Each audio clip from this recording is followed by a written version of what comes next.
that teaches exactly what's happening. It's called the Cloward-Piven strategy. Look it up. Fact check me on this.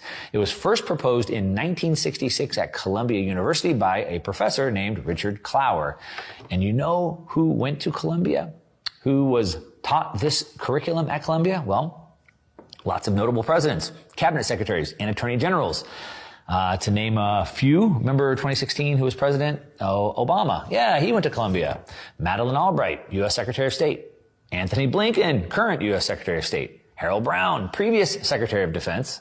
Bill Barr, the previous Attorney General. Eric Holder, the Attorney General before him. And this is just to name a few, right? So what exactly is the Cloward-Piven strategy that they teach there? Well, it's a strategy to speed up the fall and collapse of capitalism by systematically overwhelming the government systems with a flood of impossible demands. And it ends up pushing society into a crisis and an economic collapse in order to, get this, bring down America and the entire capitalist system. Yes, this is real. This is what they teach. Cloward-Piven strategy. Look it up. Now, this Cloward-Piven strategy teaches people how to overwhelm the system with massive spending, entitlements, and debt. Sound familiar? And the goal is literally to collapse the entire economy, wipe out the middle class, and bring a nation down to their knees, begging the government to save them. So what's this strategy all about exactly? Let's dig into it a little bit. Now, in the 1966 article, Cloward and Piven, that was his wife, they charged that the ruling classes, the rich, used welfare to weaken the poor, and that by providing a social safety net, that the rich were basically holding the poor people down. They were preventing them from rebelling. They said in the paper, quote, "Poor people can advance only when the rest of society is afraid of them," end quote.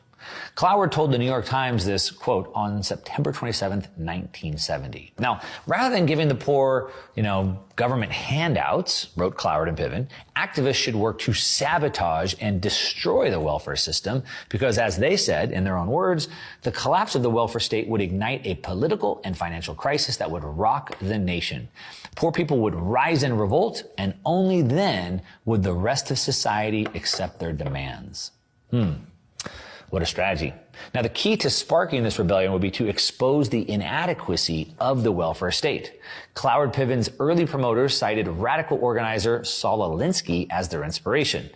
You might recognize that name, Saul Alinsky. He wrote a book called Rules of Radicals. It's what Obama says that he read. It's what Hillary Clinton said they read. If you read the book, it's going to explain a lot of what's going on. One of the things that he wrote in his book is something saying, quote, "Make the enemy live up to their own book of rules." So, when pressed to honor every word of every law and every statute, every moral tenet, and every implicit promise of the liberal social construct, human agencies inevitably fall short.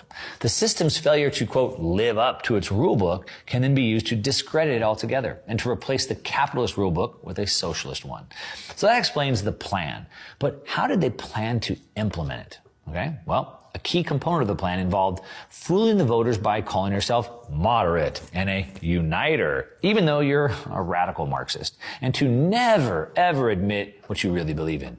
It involved demonizing your opponents by calling them evil, greedy, extreme, radical, and a terrorist.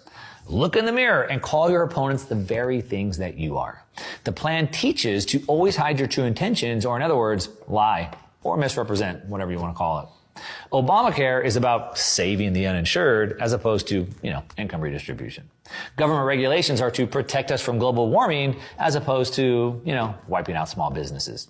Amnesty for illegal immigration is about fairness as opposed to creating 12 million new Democratic voters. Now, the key to it all is to, what they say, boil the frog slowly. So by the time he realizes what's happening, he'd be cooked. The authors of this strategy, proposed a, quote, massive drive to recruit the poor onto the welfare rolls. They calculated that by persuading even a fraction of potential welfare recipients to demand their entitlements, it would bankrupt the entire system. The result, they predicted, would be a, quote, a profound financial and political crisis that would unleash, quote, powerful forces for major economic reforms at the national level. Now, this article also called for, quote, aggressive organizers, end quote, to use demonstrations to create a climate of militancy. Now, they would use carefully orchestrated media campaigns. They would float the idea of a federal program of income redistribution in the form of a guaranteed living income for all. Like a universal basic income for working and non-working people alike. Is this starting to sound familiar? Now, the plan's goal was to mobilize the poor people en masse to overwhelm government agencies with a flood of demands beyond the capacity of those agencies to meet. Sort of like what we're seeing in Italy. Sort of like what we're seeing at the southern border. Now, they would do this in hopes of breaking the budget, jam the bureaucratic gears into gridlock, and bring the entire system crashing down. Fear, turmoil, violence, and economic collapse would accompany such a breakdown, providing perfect conditions for fostering radical change. At least, that was the theory anyway. Now, I know that sounds bad.